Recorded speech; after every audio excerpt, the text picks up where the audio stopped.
મહાપ્રભુજી આપ સ્વયં આજ્ઞા કરે છે, પોતાના અંતઃકરણને સુબોધી અને આપ સમગ્ર વૈષ્ણવ સૃષ્ટિને આપ આજ્ઞા કરી રહ્યા છે. અંતઃકરણ મદ્વાક્યમ સાવધાનતયા શૃણુ કૃષ્ણાત પરમ નાસ્તિ દૈવમ વસ્તુતો દોષવર્જિતમ. હે અંતઃકરણ, મદ્વાક્યમ, મારા વાક્યને સાવધાનતાથી સાંભળો. શ્રી કૃષ્ણથી પર, શ્રી કૃષ્ણથી શ્રેષ્ઠ, શ્રી કૃષ્ણ જેવા ફલરૂપ એવા દેવાદિદેવ અનંત બ્રહ્માંડના અધિપતિ પરબ્રહ્મ પૂર્ણ પુરુષોત્તમ બીજા કોઈ જ નથી. એટલું જ નહીં, વસ્તુ તો દોષવર્જિતમ, ભગવાન નિર્દોષ બ્રહ્મ છે. શ્રી કૃષ્ણનો આશ્રય શા માટે કરવો? શ્રી કૃષ્ણની શરણાગતિ શા માટે કરવી? સૌથી પહેલો પ્રશ્ન, સૌથી મહત્વનું સમાધાન એનું એ છે, સિદ્ધાંત એ છે કે ભગવાન નિર્દુષ્ટ બ્રહ્મ છે. પ્રભુને દોષ લિપ્ત થતા નથી. દોષ ક્યાંથી ઉત્પન્ન થાય? સ્વભાવથી. સ્વભાવ ક્યાંથી ઉત્પન્ન થયો? પ્રકૃતિથી. પ્રકૃતિ ક્યાંથી ઉત્પન્ન થઈ? એના પ્રાકૃત ગુણોમાંથી. અને એ પ્રાકૃત ગુણોને કોણ ઉત્પન્ન કરે છે? સ્વયં ભગવાન. ये चैव सात्विका भावा राजसा तामसाश्चये मत्त एवेति कौन्तेय. સત્વ રજ તમાદિ જે પ્રકૃતિના ગુણો છે એ ગુણો મારામાંથી પ્રકટ થાય છે.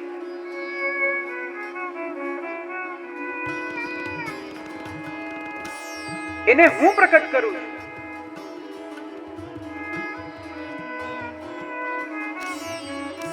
પણ સમજવાની વાત એ છે પ્રિયજનો, ભગવાન દ્વારા પ્રકટ થવા છતાં પણ પ્રભુ કહે છે નસ્વહમ તેષુ તે મયી. મારા દ્વારા જ પ્રકટ થાય છે પણ નથી તે મારામાં કે નથી હું એનામાં. આવી નિર્લિપ્તતા ક્યાંય પણ હોય એકમાત્ર શ્રી કૃષ્ણમાં છે, એકમાત્ર પ્રભુમાં છે.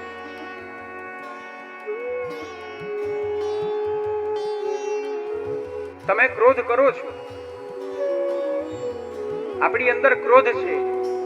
ક્રોધ નામનું તત્વ છે ને, આપણે ક્રોધ કરીએ છીએ. ક્રોધ કર્યા પછી એવી અનુભૂતિ થાય છે કે હું ક્યાં ક્રોધ કરું છું? એ તો આ શરીરધારી જે આકૃતિ છે એ આકૃતિ દ્વારા ક્રોધ થાય છે. મેં થોડી ક્રોધ કર્યો, મને તો કોઈ પ્રકારનો સ્પર્શ નથી, હું તો નિર્લિપ્ત છું. આ પ્રકારે આપણે કહી શકીએ છીએ આપણે ક્રોધમાં લિપ્ત થઈ જઈએ. ક્રોધમાં એટલા તન્મય થઈ જાય છીએ કે આપણે આપણું સ્વરૂપ આખું પરિવર્તિત કરી દઈએ. જ્યારે ભગવાન પ્રભુમાંથી તમોગુણ પણ ઉત્પન્ન થાય છે. પ્રભુ સ્વયં તમોગુણને પ્રકટ કરે છે પણ પ્રભુ એમાં લિપ્ત નથી થતા.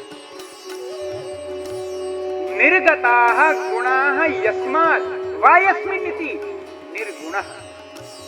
નિર્ગુણ કોને કહેવાય? જેનામાંથી આ સત્વ રજ તમના એ ગુણોની એ પ્રકૃતિ દ્વારા ઉત્પન્ન થતા સ્વભાવો એ સર્વ જેમાં નથી એ નિર્ગુણ. એકમાત્ર પ્રભુ છે, એકમાત્ર પ્રભુ. બ્રહ્માદિ દેવો પણ નહીં. માટે જ આગળ મહાપ્રભુજી પણ આજ્ઞા કરશે, આપણે એનું ચિંતન કરીશું. પ્રાકૃતા સકલા દેવા ગણિતાનંદકમ પ્રકટ. એ પ્રાકૃતતા એને જ કહેવાય કે જે પ્રકૃતિના આધીન.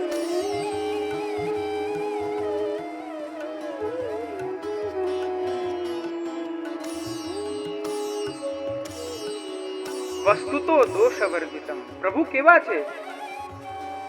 દોષવર્જિત અર્થાત નિર્દોષ છે પ્રભુ. નિર્દોષ બ્રહ્મ છે. નિર્દોષમ હિ સમમ બ્રહ્મ. બ્રહ્મનું લક્ષણ જ છે કે જે નિર્દોષ હોય. જેમાં દોષ હોય એ બીજાના દોષને દૂર ન કરી શકે.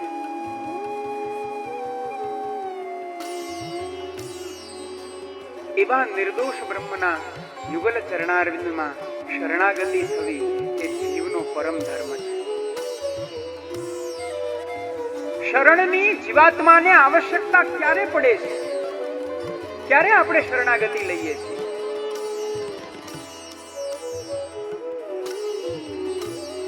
જ્યારે ભય હોય.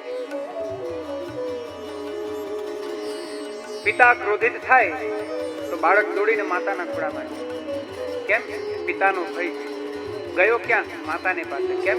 એના દ્વારા મારી રક્ષા થાય, એના દ્વારા હું રક્ષિત થઈ જાય.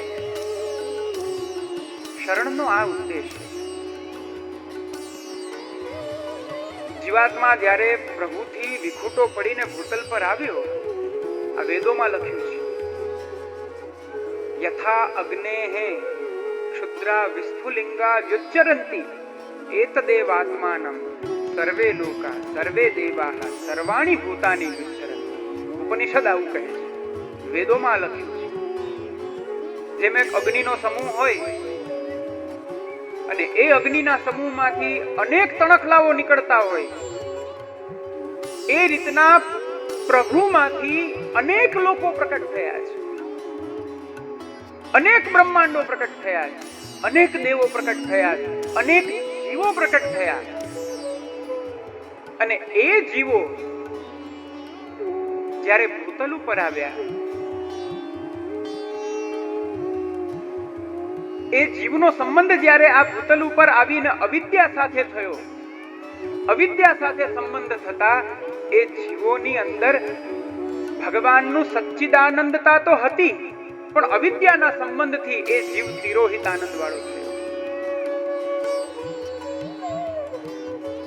જો જીવનું સ્વરૂપ શું છે, જીવ કોને કહેવાય? શ્રી મહાપ્રભુજી આપ નિબંધમાં આજ્ઞા કરે છે, જીવો અંશો હિ ના પરઃ. જીવ કોણ છે? તો કહ્યું એ પ્રભુનો અનન્ય અંશ છે, એ ભગવાનનો અંશ છે.